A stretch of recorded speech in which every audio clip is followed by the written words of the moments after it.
Alright, so this is a little brief tour of a work in progress. This is a 40-foot high cube shipping container that is mounted on a 12-ton wagon running gear, and I'm getting it ready to go to a logging job, a 4 or 5 year logging job, wintertime logging job.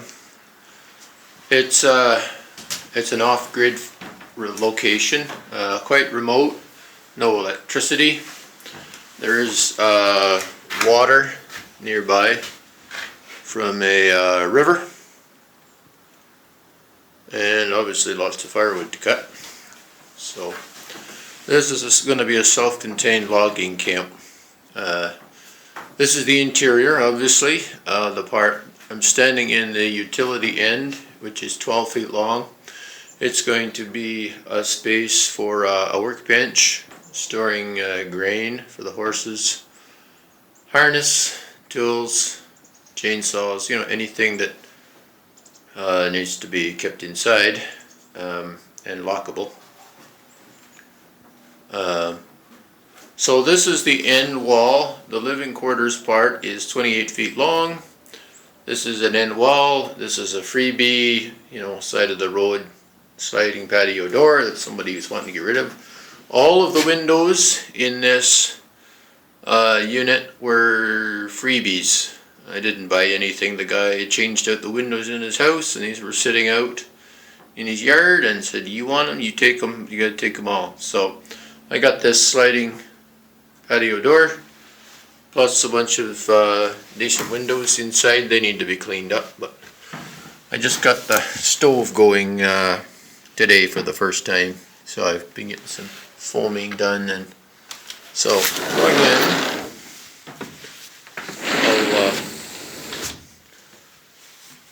It's lined with 1.5-inch styrofoam, obviously the foil-sided kind. It's green on one side and foil on the other, so I have the foil side pointing in.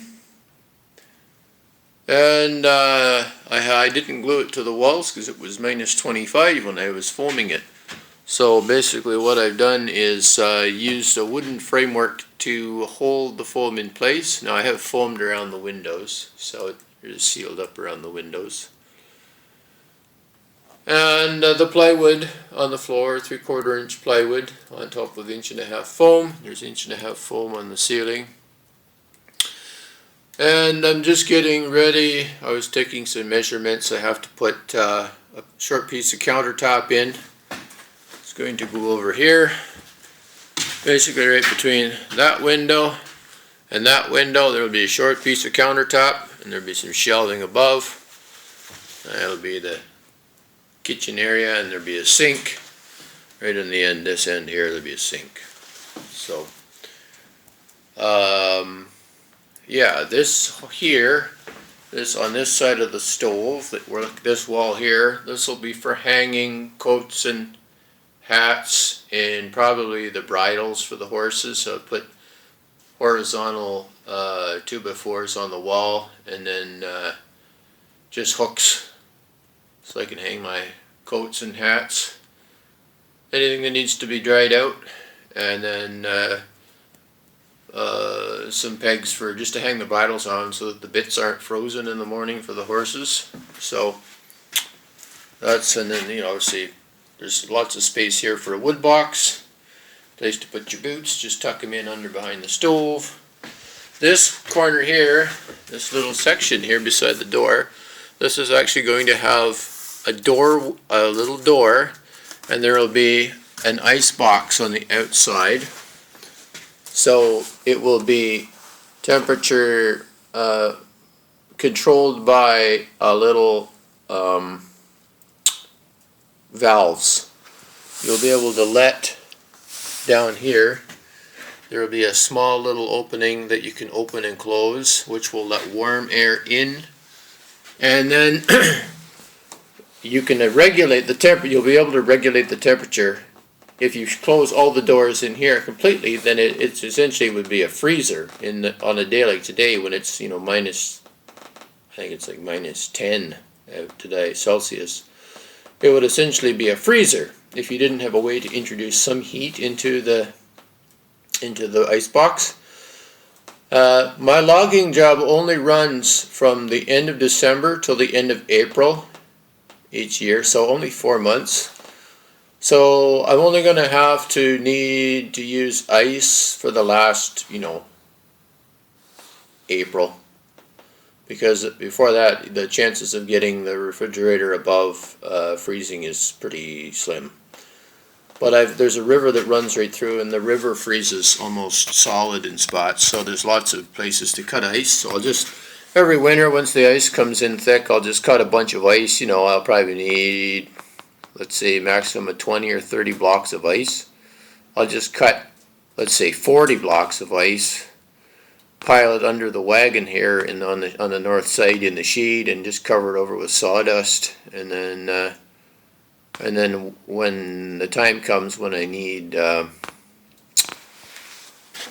put ice in, if that time comes, then I just grab a block of ice and put it in. So this will be essentially right here. This will be the fridge door, and it's 18 inches wide, and it'll be quite long. There'll be an exterior door as well for putting the block of ice in. This will just be the interior door. I'm going to divide it into two sections actually. There's going to be this, for this first part here, it'll be 18 inches wide and 20 inches deep, and that'll be a refrigerator part, and then the other side will be the part where I actually put the ice in, and a freezer part, so I could put like frozen meat and stuff in it, and it'll be always frozen all the time. And then this side here will be, so it'll be basically an ambient, natural, you know, energy-free refrigerator. We're just using ice. So, anyways, moving along. As I said, the countertop will be here, sink here. There'll be a little bit of a table right here, table and a chair or two, and then just a sitting-in chair, and then my bed on this end.